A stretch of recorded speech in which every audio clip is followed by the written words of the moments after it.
जिसे एकादशी व्रत रहना हो उसका नियम है प्रतिदिन जो तुलसी जी की भक्ति करता है, तुलसी का पौधा रोप करके तुलसी जी का सिंचन करना, तुलसी जी को तिलक लगाना, तुलसी जी को माला पहनाना, तुलसी जी की परिक्रमा करना, तुलसी जी को प्रणाम करना, वो कोटि सहस्त्र युगों तक ऐसा महान सुकृत होता है कि भगवान श्री कृष्ण के नित्य समीप रहता है जो तुलसी जी की सेवा करता है। जब तक मनुष्य की लगाई हुई तुलसी की शाखा प्रशाखा बीज पुष्प सुंदर दल से तुलसी जी सुशोभित होती है, तब तक हजारों कल्पों में श्री हरिधाम में रहते हुए उसका कभी पुण्य नष्ट नहीं होता। जैसे एक दिन तो 1000 कल्प, 2 दिन 2000 कल्प वो भगवान के नित्य धाम में महान सुकृत के बल से भगवत धाम में रहेगा, जो तुलसी जी का पक्का मान लीजिए। जब स्वयं में थे तो तुलसी जी रोपण करके तुलसी जी का एक वन लगाया और रोज नवीन नवीन मंजरी तुलसी दल लेकर प्रभु के चरणों में कहीं न कहीं तुलसी जी की कृपा हुई। वृंदावन, ये वृंदा अधिष्ठात्री देवी वृंदावन की है, इनकी कृपा के बिना। हे चंद्रादने, संपूर्ण पत्रों और पुष्पों को जो उतार करके सम्मान पूर्वक पहले प्रार्थना करनी चाहिए। हे वृंदा देवी, हे तुलसी जी, भगवान श्री हरि की पूजा के लिए या प्रियाजू की पूजा के लिए हम आपके कुछ मंजरी कुछ दल लेकर के सेवा करना चाहते हैं, आप कृपा करके मुझे दीजिए। और फिर उतार दें, ऐसे नोचना नहीं, बहुत सम्मान से बहुत प्यार से तुलसी जी प्रसन्न होते हैं। जो मनुष्य तुलसी दल से श्री हरि की पूजा करता है, कोई भी पाप उसका स्पर्श नहीं कर सकता। पूर्व में किया हुआ कोई भी पाप उसको दंड नहीं मिलेगा, जो तुलसी जी की आराधना नित्य करता है। अब इतना जल भी ना चढ़ा दे, माल पुण्य हो जाए और तुलसी जी अंतर ध्यान अनुकूल जल, जैसे मान लो गमले पे हैं तो इतना बड़ा तांबे का रोज उससे अब भर के लोटा चढ़ा दोगे 2-4 दिन में अंतर ध्यान हो जाएंगे तुलसी जी। बहुत विवेक से जरूरत है, मतलब भारी पुण्य होगा। अब इतना बड़ा लोटा रोज जल चढ़ाओगे तो 2-4 दिन में पीली होके अंतर ध्यान हो जाएंगे। पर इतना जल अनुकूल जल चाहिए, एक तांबे का छोटा सा दिया रोज डालो, उसमें कोई फर्क नहीं। और गमला उठाकर धूप में विराजमान करो। सेवा का मतलब क्या है? जो तुलसी जी को जल अर्पित करके तुलसी जी की सेवा करता है, हरि चिंतन करता है, कभी कोई पाप उसका स्पर्श नहीं कर सकता। 100 भार सोना, 400 भार चांदी का जो दान करने का फल होता है, वो एक तुलसी दल उतार जो अपने द्वारा लगाई हुई तुलसी दल वो हरि के चरणों में अर्पित हो। ये 100 भार सोना और चांदी बराबरी नहीं हो सकती। कितना महत्व है। जो रोज तुलसी दल चयन कर, द्वादशी को ना चयन करे। द्वादशी को मतलब बहुत बड़ा अपराध लगता है तुलसी दल का, इस मतलब तुलसी के वृक्ष का भी स्पर्श न करे। प्रणाम नमस्कार दूर से, एक भी दल नहीं टूटना चाहिए। द्वादशी को ऐसा हमने महापुरुषों से सुना है कि मंजरी और पत्र उतारना ये ठीक नहीं, बिल्कुल नहीं ठीक है। ब्रह्म हत्या का फल लगता है, अगर जो पाप लगता है अगर कोई द्वादशी को तुलसी चयन, बहुत सावधानी से। जिसके घर में तुलसी का बगीचा होता है, कई पौधे होते हैं, उसको कहीं तीर्थ जाने की जरूरत नहीं, उसका घर तीर्थ है जिसके घर में तुलसी के पौधे हैं। और यमराज कभी उस घर में किसी भी मरने वाले को लेने नहीं आएंगे। जिसके घर में तुलसी लगा लो भैया, तुलसी लगा लो घर में, काहे को यमराज को आने दोगे? सबके घर में तुलसी। कितना सुंदर पहले था। घर में आंगन होते थे, आंगन में एक बहुत बड़ा, और फिर उसमें तुलसी जी, और फिर उसमें 2-4 नर्मदेश्वर और शालिग्राम ऐसे, और फिर घर का हर व्यक्ति जल चढ़ाना, प्रणाम करना, नमस्कार करना, 4 पर। कितनी पवित्र पद्धतियां हमारी थी। जब रसोई बने पहली गाय के लिए, फिर कुछ पक्षियों के लिए, फिर कोई संत महात्मा, कोई भिक्षु, ऐसा कितना पवित्र व्यवहार। यहाँ जैसे हमने देखा है, ये रसोई बन रही ना, धुआं नहीं खत्म होने पाता, वो ही सब अपवित्र किए हुए हैं। राक्षसी बुद्धि आती चली जा रही है। तुलसी जी, ये भागवती को बसते, हमें लगता है बालकनी तो होती है, बढ़िया बालकनी में ऐसा उठाने धरने वाला स्टैंड लोहे का रखो कि तुलसी जी को विराजमान कर दो। जिसके घर में तुलसी जी विराजमान होती है, उसके घर में यमराज कभी नहीं जाते। जो तुलसी जी का सेवन करता है उसकी सारी कामनाएं तुलसी जी पूर्ण कर देती है। तुलसी जी को लगाना, तुलसी जी का पालन करना, तुलसी जी को सिंचन करना, तुलसी जी का दर्शन करना, तुलसी जी का स्पर्श करना, मनुष्य के द्वारा जो मन, वाणी और शरीर से पाप हो गए सबको तुलसी महारानी क्षमा कर देती है, दग्ध कर देती है। पुष्कर आदि तीर्थ, गंगा आदि परम पावन नदियां, ये सब जो स्नान आदि अवगाहन आदि करने का फल देते हैं, वो केवल तुलसी जी घर में विराजमान है उसको फल मिल जाएगा। कितने बढ़िया। जो तुलसी जी की नवीन मंजरी प्रभु के चरणों में अर्पित करके प्रणाम करता है, वो चाहे कितना भी अपराध किए हो, वो कभी यमपुरी को नहीं देखेगा, कभी यमराज के पास नहीं जाएगा। जो मनुष्य तुलसी काष्ठ का घिसा हुआ चंदन लगाता है, उसके सारे संचित भस्म हो जाते हैं, और क्रियमाण जो वर्तमान वो कभी उसको बांध नहीं सकते। तुलसी जी का काष्ठ का घिसा हुआ चंदन। जिसके घर में तुलसी की छाया होती है, वहां पितरों को अपने आप कल्याण प्राप्त हो जाता है। जो श्राद्ध करने से लाभ मिलता है पितरों को, घर में तुलसी लगा के जो तुलसी की छाया, बड़ा पितरों को तृप्ति मिलती है।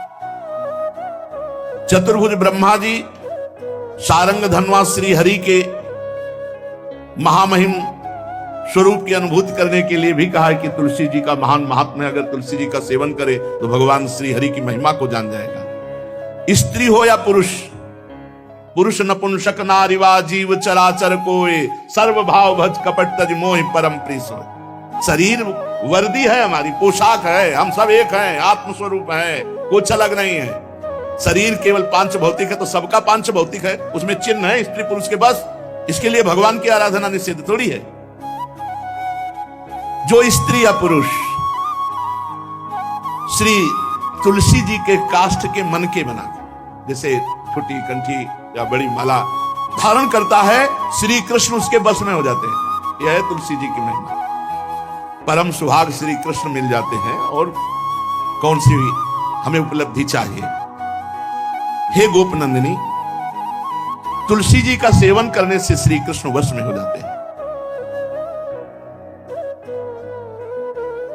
जो तुलसी की माला से नाम जप करता है, काउंटर वाली बात तो स्मृति के लिए पढ़ाई है, हम निषेध नहीं करते, नहीं बहुतों के भजन बंद हो जाएंगे, पर हम इतनी महिमा जरूर बता देते हैं कि तुलसी माला से जो नाम जप किया जाता है, उससे आध्यात्मिक सिद्धि बहुत जल्दी होती है।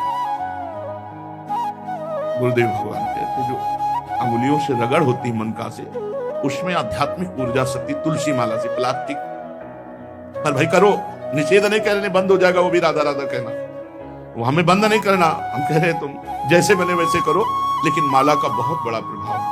तुलसी परम पवित्र भगवान श्री हरि की प्रिया, और उनके काष्ठ को जब हम ऐसे नाम के साथ विशेष ऊर्जा शक्ति, आध्यात्मिक शक्ति हमें जागृत होती है। हो सके जिनको ऐसा बन सके तो छोटी एक वो आती है सुमिरनी, उसको रख लो अपनी जेब में, रख लो, उससे करो। और नहीं है तो भैया तुम इसी से करो, नाम जप करो, भाव को भाव न कालसो, नाम जपत मंगल दिस दसो। सुंदर सुंदर तुलसी जी के वृक्षों के समीप बैठ करके जो अनुष्ठान किया जाए वो बहुत लाभदायक। श्रीमद् भागवत का, गोपाल सहस्त्र नाम का कोई भी पाठ तुलसी जी के समीप विराजमान करके किया जाए। आचार्य को बुला करके तुलसी पूजन करना चाहिए। विविध प्रकार के अनुष्ठान, अरे तभी तो सब मंगल होता है। पहले था, हमने देखा है, 4 बजे माताजी दरवाजे के सामने लीपती, रोज का काम। जो पुराने घरों में देहरी के आगे आके सुन, 4 बजे लीप करके वहां अपना चौक पूर के दीपक जला, क्या पवित्रताएं थी, क्या मंगल था। जब किसी को निमंत्रण दिया जाता था, सबके पैर धोए जाते थे, सुंदर बिछौना बिछा करके, और उसमें बैठकर पत्तल, गज के सकोरा, कुल्हड़, ऐसे भोजन पाया। कितना पवित्रता, जो हमारी पूर्व पवित्रता थी, धोती कुर्ता चोटी, पवित्रता। अगर बाहर जा रहे तो पैजामा कुर्ता, ऐसे बहुत पवित्र पोशाकें थी, पवित्र आचरण थे, पवित्र खान पान था। घर में जाओ तो एक पवित्रता है। किसी भी घर में ऐसा नहीं था कि देव मूर्ति न विराजमान हो, किसी भी घर में ऐसा नहीं था तुलसी जी विराजमान न हो। 1-2 गाय जरूर होती थी, पवित्रता। अब तो बड़ा विचित्र, भारतीय गौएं जो श्वेत रंग की जो अरुण रंग की जो सींग वाली है, वो उनका आप दुग्ध देखिए, दूह कर रख दीजिए, स्वर्णिम कांति छाई मिलेगी। ये हमारी भारतीय पद्धति है, हविष्यान्न, इससे देवताओं का, भगवान का, सबका अभिषेक पूजन होता है। शुद्ध गाय जो हमारी भारतीय है, टीला है उसके जैसे निकला हुआ, भगवान ने सेवा की है। हमारे गोविंद भगवान का नाम ही गोविंद, गौओं के इंद्र। भगवान सुबह से निकल जाते थे, शाम तक गौओं को चराते थे। बड़ा तो किशोरी जी ने श्री तुलसी जी के पूजन की बात, भगवान गोपियों से वादा किए थे कि अब तुम्हें अगली पूर्णिमा को रास, अब रास बिना रासेश्वरी के नहीं हो सकता। लिखा हो चाहे ना लिखा हो, कोई भी विद्वान, कोई भी प्रवक्ता इस बात को बतावे, कहते हैं भागवत में राधा नाम नहीं लिखा है, भागवत राधामय ही है। सांद्रानंद घन प्रेम मूर्ति किशोरी, बिना लाडली जू के कोई रास बता दे कहीं भी, कभी भी, कैसा भी। महारानी जू के बिना रासेश्वरी के रास हो ही नहीं सकता, लिखा हो चाहे ना लिखा हो। क्यों नहीं लिखा? याते श्री सुख प्रगट कियो नहीं, जहां बोले राधा तो समाधि लग जाती हो, यहां 7 दिन में तक्षक काटना है। श्री सुखदेव जी ने महारानी जी का, हरिराम व्यास जी कह रहे, याते श्री सुख प्रगट कियो नहीं, जानि सार को सार, परम धन राधा नाम आधार। वैसे तो रोज संकेत वन में, पीछे हमने चर्चा की थी, प्रेम सरोवर में प्रियालाल मिलते थे, नंदगांव दर्शन। आज लालू ने एक नई लीला रची, गोप देवी लीला है। श्री लालजू महाराज प्रियाजू को रास के लिए, उन्होंने सोचा एक बार छलिया रूप रख करके महल में प्रवेश करते हैं, देखते हैं लाडली जू पहचानती है कि नहीं, वो कितना प्यार लाडली जू करती है। महाराज तो जो रूप धारण करें तो सभी सुंदर हैं, तो सुंदरता के समुद्र हैं। जब नकबेसर धारण करते ना, अंजन और घूंघट नीलांबर का, महाराज हृदय चूर चूर हो जाए, ऐसे सुंदर है। गोरी किशोरी भी चकोरी है जिनकी, नीलांबर धारण करके, और जिस समय लाली लगा के महाराज अपने राधा पी जी को कभी कभी जब आते हैं तो देखो ऐसा लगता है यार बलिहार महाराज, जो रूप धारण करते सीधे हृदय पर प्रहार करते। प्रभु ने गोप देवी का रूप धारण किया, गोपांगना का। श्री चरणों में नूपुरों की झनकार, कटी में करधनी जिसमें क्षुद्र घंटिका लगी हुई है। अद्भुतम गोपिका रूपम चलत झंकार नूपुरम, किंकिणी घंटिका शब्द मंगुलीयक भूषितम। बड़ी दिव्य अंगूठियां धारण किए हुए अंगुलियों पे, कमर में करधनी जो रुंझुन रुंझुन, श्री चरणों में नूपुर, और रत्न कंकण केयूर मुक्ताहार विराजितम।